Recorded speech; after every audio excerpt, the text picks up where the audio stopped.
اسلام میں طلاق کے مسائل، اقسام اور صحیح طریقہ۔ آج کی اس ویڈیو میں ہم ایک نہایت اہم اور نازک مسئلے پر بات کریں گے، اور وہ ہے طلاق کے ضروری مسائل، اس کی اقسام اور شریعت میں طلاق دینے کا صحیح طریقہ۔ ہمارے معاشرے میں اکثر لوگ غصے میں، جہالت میں یا بغیر سوچے سمجھے طلاق دے دیتے ہیں، جس کی وجہ سے گھر اجڑ جاتے ہیں، بچے پریشان ہوتے ہیں اور میاں بیوی دونوں ذہنی اذیت کا شکار ہو جاتے ہیں۔ اس لیے اس موضوع کو سمجھنا ہر مسلمان کے لیے ضروری ہے۔ طلاق کی اقسام اور قرآن کی وضاحت۔ اللہ تعالیٰ نے سورۃ البقرہ کی آیت نمبر 229 میں فرمایا الطلاق مرتان، یعنی طلاق 2 مرتبہ ہے۔ اس کا مطلب یہ ہے پہلی طلاق کے بعد رجوع کا حق ہوتا ہے، اسی طرح دوسری طلاق کے بعد بھی رجوع کا حق ہوتا ہے، لیکن تیسری طلاق کے بعد رجوع کا کوئی حق باقی نہیں رہتا۔ یعنی اسلام نے مرد کو 2 مواقع دیے کہ وہ غصہ ٹھنڈا ہونے پر سوچ کر صلح کر سکے۔ یہی اسلام کی اصل حکمت ہے، جس سے گھر ٹوٹنے سے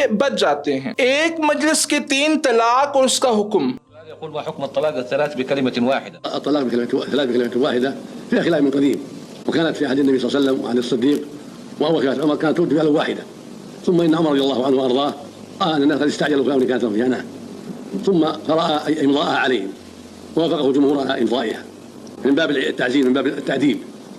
وجاء ابن عباس في رواية صحيحة أنه أفتى بعليها واحدة، وروي هذا عنه عن علي رضي الله عنه وعن الزبير بن العوام وعن عبد الرحمن بن عوف، وقال به أصحاب ابن عباس، جملة من أصحاب ابن عباس وجملة من العلماء، واختاره الشيخ تقي بن تيمية رحمه الله وابن القيم عملا بما كان عليه حاجة النبي صلى الله عليه وسلم. وأما الجمهور فأخذوا بقول عمر فقالوا أنها تمضى 3 لأنه عصى واستعجل فتمضى عليه، ولكن الصواب الذي نعتقده ونفتي به أنا أفتي بأنه 40 سنة أو أكثر، أفتي بأنها واحدة كما أفتى به ابن عباس في رواية، وأفتى به جماعة من السلف، وأفتى به أبو العباس بن تيمية وابن القيم أنها تجعل واحدة۔ صحیح مسلم حدیث نمبر 1472، نبی کریم صلی اللہ علیہ وسلم کے دور میں اور حضرت ابو بکر صدیق رضی اللہ عنہ کے زمانے میں اور حضرت عمر فاروق رضی اللہ عنہ کی خلافت کے ابتدائی سالوں میں ایک مجلس کی 3 طلاق کو ایک ہی طلاق شمار کیا جاتا تھا۔ مسند احمد حدیث نمبر 2387 میں آتا ہے کہ حضرت رکانہ رضی اللہ عنہ نے ایک ہی مجلس میں 3 طلاقیں دیں۔ رسول اللہ صلی اللہ علیہ وسلم نے فرمایا یہ ایک ہی طلاق ہے، چاہو تو رجوع کر لو۔ اس سے پتہ چلتا ہے کہ ایک وقت کی 3 طلاقیں ایک ہی طلاق رجعی ہوتی ہے۔ اس طریقے سے گھروں کو بچایا جا سکتا ہے۔ طلاق دینے کا صحیح طریقہ۔ اسلام طلاق کو پسند نہیں کرتا، لیکن اگر ضرورت پڑ جائے تو اس کا صحیح طریقہ ہے۔ بخاری شریف کی حدیث نمبر 5251، عورت پاک حالت طہر میں ہو، اس طہر میں بیوی سے صحبت نہ کی ہو، صرف ایک طلاق دے۔ طلاق دینے کے بعد عورت عدت خاوند کے گھر میں گزارے۔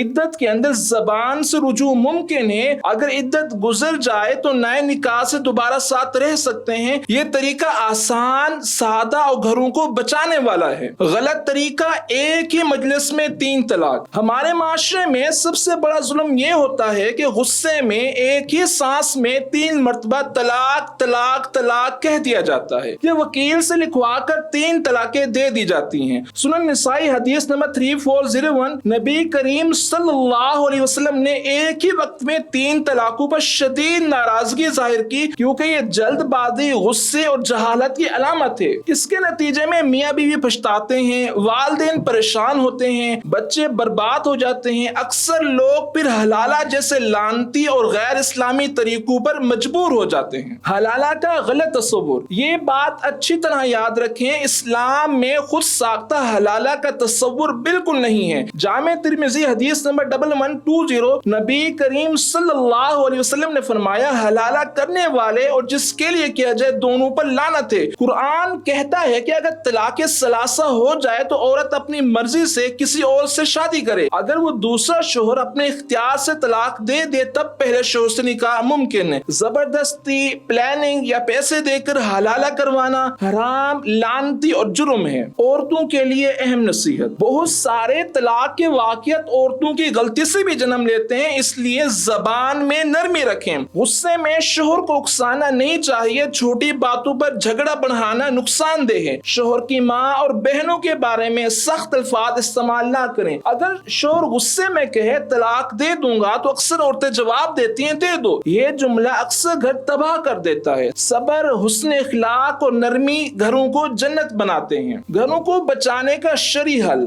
اسلام نے گھروں کو بچانے کے لیے مکمل حل دیا ہے۔ پہلی اور دوسری طلاق کے بعد رجوع کی اجازت، ایک مجلس کی 3 طلاق کو 1 طلاق شمار کرنا، عدت کے اندر دوبارہ ملاپ، عدت کے بعد نئے نکاح کی اجازت، حلالہ جیسے غیر اسلامی عمل کی سخت ممانعت، یہ سب احکامات اللہ تعالیٰ کی رحمت ہیں تاکہ خاندان تباہ نہ ہو۔ معزز سامعین، طلاق ایک انتہائی سنجیدہ معاملہ ہے۔ غصے میں، جہالت میں یا بے سوچے سمجھے ایسا قدم نہ اٹھائیں۔ اسلام نے آپ کے گھر، آپ کی بیٹیوں اور آپ کے بچوں کو بچانے کے لیے بہترین نظام دیا ہے۔ آئیے ہم سب شریعت کے مطابق چلیں اور اپنے گھروں کو ٹوٹنے سے بچائیں۔ اللہ تعالی ہمیں سمجھ، صبر اور حکمت عطا فرمائے، آمین۔